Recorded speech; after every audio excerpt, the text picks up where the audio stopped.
हे दुर्गा माता, जो भी भक्त आपके इस चैनल को सब्सक्राइब करके कमेंट में जय माता दी लिखें, आप उसके जीवन में धन दौलत का अंबार लगा देना एवं सदा उसके ऊपर अपनी कृपा बनाए रखना।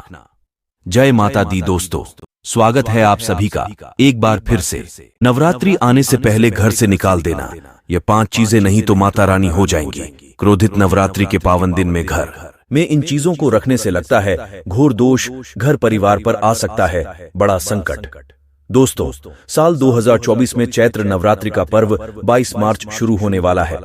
इस शुभ अवसर पर जो योग बन रहे हैं वह बेहद ही दुर्लभ योग है। ऐसे महायोग आज से कुल 30 साल पहले बने थे। जी हां दोस्तों, कुल 30 सालों बाद गजकेसरी योग, लक्ष्मी नारायण योग, राजयोग, बुध आदित्य योग, मालव्य योग बनने जा रहे हैं। ये सभी योग एक साथ बनना इतना ज्यादा दुर्लभ है कि दुनिया भर के ज्योतिष इस योग का दशकों से इंतजार कर रहे थे।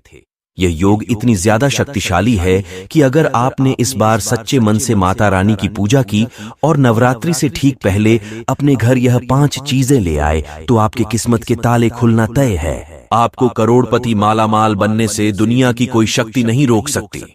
दोस्तों, हर साल चैत्र नवरात्रि का महापर्व चैत्र महीने की शुक्ल पक्ष की प्रतिपदा तिथि से आरंभ होता है एवं नवमी तिथि को इसका समापन होता है।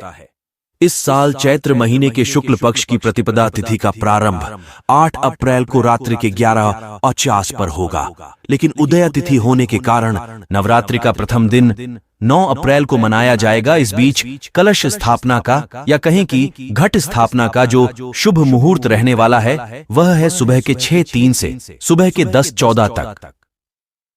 दोस्तों, चलिए जानते हैं कि वह कौन सी 5 चीज हैं जो अगर आप नवरात्रि से ठीक पहले अपने घर ले आते हैं या नवरात्रि के प्रारंभ होते ही अपने घर ले आते तो आपको माता रानी का आशीर्वाद प्राप्त होगा। माता दुर्गा की कृपा से माता लक्ष्मी करेंगी आपके ऊपर धन की वर्षा। दोस्तों, चैत्र नवरात्रि को शारदीय नवरात्रि के बाद दूसरी सबसे बड़ी नवरात्रि के रूप में जाना जाता है। शास्त्रों एवं पुराणों के अनुसार चैत्र नवरात्रि का हर एक दिन, हर एक क्षण गंगा जल के समान पवित्र होता है।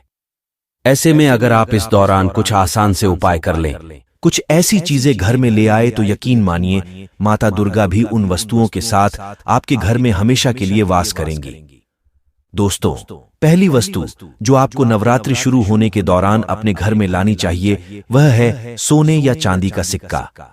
जी हां दोस्तों, सोने और चांदी को हमारे सनातन धर्म में शुभता का प्रतीक माना गया है। सोने चांदी का सिक्का जिसके ऊपर भगवान गणेश जी महाराज या माता लक्ष्मी जी के चित्र अंकित हो, ऐसे सिक्के को आपको अपने घर में लाकर उसे अच्छे तरीके से गंगा जल से धोना है और धोने के बाद उसे एक लाल कपड़े में लपेटकर अपने घर की पूजा वाले स्थान पर अच्छे से स्थापित कर देना है। एवं नवरात्रि के 9 दिन आपको सिक्के की भी अच्छे तरीके से पूजा करनी है, क्योंकि वह सिक्का साक्षात गणेश जी पर माता लक्ष्मी जी का आशीर्वाद है। दोस्तों, दूसरी चीज जो आपको नवरात्रि के दौरान अपने घर में लानी चाहिए वह है पीतल का हाथी। दोस्तों, हमारे हिंदू धर्म में हाथी को गणेश जी का रूप माना जाता है और किसी भी कार्य को प्रारंभ करने से पहले हम गणेश जी को जरूर याद करते हैं, क्योंकि गणेश जी ही ऐसे देवता है जो हर एक कार्य में आने वाले विघ्न को हर लेते हैं। सभी देवी देवताओं में प्रथम पूज्य हैं। जाने की सभी देवी देवताओं से पहले गणेश जी महाराज की पूजा की जाती है और हाथी को गणेश जी का रूप कहा जाता है।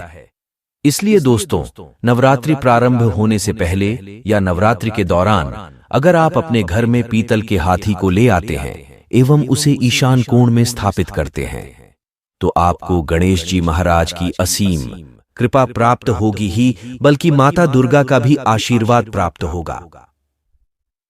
दोस्तों, माता दुर्गा के बारे में ऐसा कहा जाता है कि मैया जितनी जल्दी प्रसन्न हो जाती है उतनी ही जल्दी क्रोधित भी हो सकती है। इसलिए नवरात्रि शुरू होने से पहले और नवरात्रि के दौरान आपको यह गलतियां बिल्कुल भी नहीं करनी चाहिए। दोस्तों, नवरात्रि के 9 दिन हम जगत जननी जगदम्बा मां दुर्गा पूजा की आराधना करते हैं, लेकिन कई बार जाने अनजाने में हमसे कई अक्षम्य अपराध हो जाते हैं जिन्हें माता दुर्गा बिल्कुल भी क्षमा नहीं करती।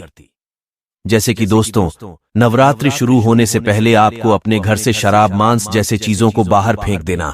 और अगर आपके घर में कलश स्थापित हो रहे हैं तो आपको अपने घर से लहसुन, प्याज भी बाहर कर देने चाहिए, क्योंकि नवरात्रि के 9 दिन आपको किसी भी तरीके का तामसिक भोजन नहीं करना है।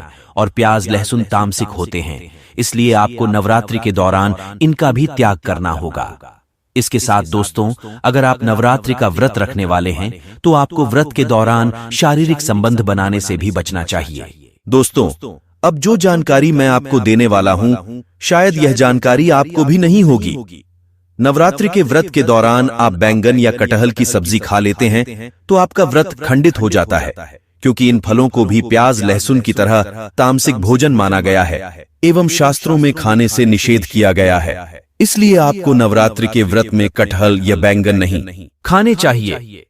दोस्तों, तीसरी चीज जो आपको नवरात्रि शुरू होने से पहले अपने घर में लानी चाहिए, वह है माता रानी के लिए विशेष 16 श्रृंगार। जी हां दोस्तों, माता रानी 16 श्रृंगार करती है और 16 श्रृंगार को स्त्री का सबसे सुंदर गहना कहा गया है। आप 16 श्रृंगार को अपने घर लाकर के अपनी पत्नी, बहन या बेटी को उपहार के स्वरूप में दे सकते हैं, क्योंकि नवरात्रि के 9 दिन माता रानी हर एक कन्या के भीतर विराजमान होती है। इसीलिए आपको अपनी मां, बहन, बेटी को अपशब्द नहीं कहने चाहिए, बुरे वचन या कठोर वचन भी नहीं कहने चाहिए। और अगर आप 16 श्रृंगार उन्हें उपहार स्वरूप देते हैं तो आप यह समझ सकते हैं कि आप साक्षात माता रानी को भेंट अर्पित कर रहे हैं। अगर इस दौरान वह आपसे खुश हो जाती है तो आप यह समझ सकते हैं कि स्वयं साक्षात माता रानी आपसे प्रसन्न हो गई हैं। इसी के साथ दोस्तों, चलिए जानते हैं चौथी चीज जिसे आपको नवरात्रि शुरू होने से पहले अपने घर लाना चाहिए। दोस्तों, हमारे शास्त्रों में, पुराणों में यह साफ तौर पर वर्णित है कि माता लक्ष्मी कमल के पुष्प पर विराजमान होती है। माता दुर्गा को भी गुलाबी कमल का फूल बेहद प्रिय है, इसलिए आपको नवरात्रि शुरू होने से पहले कमल के पुष्प पर विराजमान माता लक्ष्मी जी की एक तस्वीर अपने घर जरूर ले आना चाहिए और उसे अपने घर की पूजा रूम में उत्तर की ओर मुंह करके स्थापित कर दें। ऐसा करने से परिवार में सकारात्मक ऊर्जा का संचार होगा एवं माता रानी स्वयं साक्षात कमल के फूल पर विराजमान होकर आपके घर पधारेंगी। लेकिन दोस्तों, माता लक्ष्मी जी की फोटो घर लाने से पहले कई लोग फोटो से जुड़ा ये महत्वपूर्ण नियम के बारे में नहीं जानते हैं और जाने अनजाने में एक ऐसी छवि को अपने घर उठा करके ले आते हैं जो माता रानी को बिल्कुल भी पसंद नहीं होती।